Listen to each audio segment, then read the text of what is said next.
നമസ്കാരം. രേണു സുധി നവമാധ്യമങ്ങൾ ഇന്ന് രേണുവുമായി ബന്ധപ്പെട്ട ചർച്ചകളിലാണ് ചുറ്റിത്തിരിയുന്നത്. സോഷ്യൽ മീഡിയയിൽ നിറഞ്ഞു നിൽക്കാൻ ഒരു കാരണം മനഃപൂർവ്വം ഉണ്ടാക്കി രേണു സുധി തന്നെ ഓരോ ഇടവേളകളിൽ രംഗത്ത് വരികയാണോ, അതോ രേണു സുധിയെ തേടി ഓൺലൈൻ മീഡിയ അങ്ങോട്ട് പോവുകയാണോ എന്ന ചർച്ചകളൊക്കെ ഒരു വശത്തുണ്ട്. എന്തായാലും രേണുവുമായി ബന്ധപ്പെട്ട വാർത്തകൾ, അതായത് ആളുകളുടെ സംസാര വിഷയമായേക്കാവുന്ന സംഭവങ്ങളാണ് ഓരോ ദിവസവും പുറത്തു വന്നുകൊണ്ടിരിക്കുന്നത്. സുധിയുടെ ചരമവാർഷികവുമായി ബന്ധപ്പെട്ട, അതുപോലെ തന്നെ സൗജന്യമായി നിർമ്മിച്ചു നൽകിയ വീട്ടിലെ അപാകതകൾ തുറന്നു പറഞ്ഞതിൻ്റെ പേരിൽ, അതുപോലെ സുധിയുടെ സമ്മാനങ്ങൾ പൊതുങ്ങിക്കെട്ടി കട്ടിലിനടിയിൽ തള്ളിയതിൻ്റെ പേരിലൊക്കെ നിറഞ്ഞു നിന്ന രേണുവിനെതിരെ വലിയ ആക്ഷേപങ്ങൾ തന്നെയാണ് നിറഞ്ഞത് എന്നതിൽ സംശയമൊന്നുമില്ല. ഇപ്പോൾ ഒരു പുതിയ പ്രസ്താവനയുടെ പേരിലാണ് സൈബർ ലോകത്തെ അധിക്ഷേപം രേണുവിനെ തേടിയെത്തിയിരിക്കുന്നത്. കഴിഞ്ഞ ദിവസം ഒരു യൂട്യൂബ് ചാനലിന് നൽകിയ അഭിമുഖത്തിനിടെ രേണു പറഞ്ഞ വാക്കുകളാണ് ചർച്ചകളിൽ ഇപ്പോൾ ഇടം തേടിയിരിക്കുന്നത്. സിനിമയിൽ ലിപ് ലോക്ക് പോലുള്ള രംഗങ്ങളിൽ അഭിനയിക്കാൻ മടിയില്ല എന്നും സംവിധായകൻ ആവശ്യപ്പെട്ടാൽ ചെയ്യുമെന്നും രേണു വ്യക്തമാക്കുകയായിരുന്നു.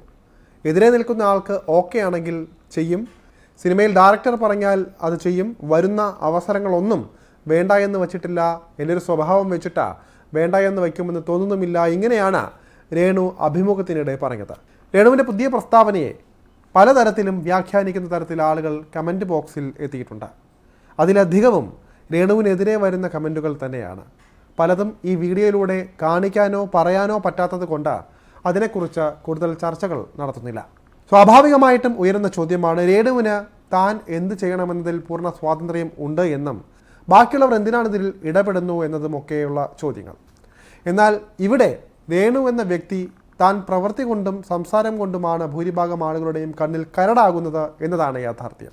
വെട്ടിത്തുറന്ന് പറയുന്നയാളാണെന്ന് പറയുന്നതൊക്കെ ശരി തന്നെ. പക്ഷേ സന്ദർഭം നോക്കാതെ പറയുന്ന വാക്കുകൾ എങ്ങനെ കേൾക്കുന്ന ഒരാൾ ഉൾക്കൊള്ളും എന്ന് മനസ്സിലാക്കാതെ രേണു സമീപിച്ചു വരുന്ന രീതി തന്നെയാണ് ഏറ്റവും ഗുരുതരമായ പ്രശ്നം. സുധിയുടെ ഭാര്യയിൽ നിന്ന് യൂട്യൂബ് ചാനൽ ഇൻഫ്ലുവൻസർ അല്ലെങ്കിൽ നടി എന്ന നിലയിലേക്കുള്ള രേണുവിൻ്റെ ട്രാൻസ്ഫോർമേഷൻ കാലയളവിൽ നടന്ന സംഭവ വികാസങ്ങളെല്ലാം തന്നെ അവരുടെ സ്വഭാവം ആഴത്തിലറിയാനുള്ള അളവുകോലുകളായി മാറിയിട്ടുണ്ടായിരുന്നു. പ്രതിസന്ധി സമയത്ത് കൈത്താങ്ങായവരെ എതിർത്തും പ്രകോപനപരമായ പ്രസ്താവനകളിലൂടെയും വൈറലാകാൻ വേണ്ടി നടത്തിയ മേക്ക് ഓവറുകളിലൂടെയും ഇക്കാലയളവ് കൊണ്ട് പരമാവധി വെറുപ്പ് സമ്പാദിക്കുവാനും രേണുവിന് സാധിച്ചു. വീട് നിർമ്മാണത്തിലെ പ്രതിസന്ധിയിൽ രേണുവും പിതാവും വാചാലരായപ്പോൾ വലിയൊരു വിഭാഗം ആളുകളാണ് അതിനെ എതിർത്ത് രംഗത്ത് വന്നത്.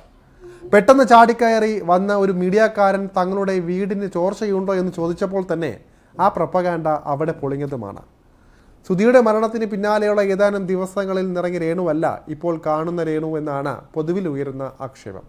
ഇവിടെ ഭർത്താവ് മരിച്ച സ്ത്രീ വിധവയായി ജീവിതകാലം അടങ്ങി ഒതുങ്ങി ജീവിക്കണമെന്നൊന്നും ആരും പറയുന്നില്ല. പക്ഷേ തൻ്റെ നാവിൽ നിന്ന് വരുന്ന ഓരോ വാക്കുകൾക്കും തിരിച്ച് വിശദീകരണം നൽകാൻ രേണു ബാധ്യസ്ഥയാണ്. അതിൽ നിന്ന് ഒളിച്ചോടാനോ ചോദ്യം ചോദിക്കുന്നയാളെ ചീത്ത പറയാനോ അവർക്ക് സാധിക്കില്ല. കാരണം മലയാളികൾക്കിടയിൽ ഒരു സെലിബ്രിറ്റി പരിവേഷം തന്നെയാണ് ഇപ്പോൾ രേണുവിനുള്ളത്. അതേസമയം ബിഗ് ബോസിലേക്ക് രേണു സുധി എത്തുന്നു എന്നുള്ള ചർച്ചകളാണ് ഈ വീഡിയോ അവസാനിപ്പിക്കും വേളയിൽ കേട്ടുകൊണ്ടിരിക്കുന്നത്. യാഥാർത്ഥ്യമാണോ അല്ലയോ എന്ന് കണ്ടു തന്നെ അറിയണം.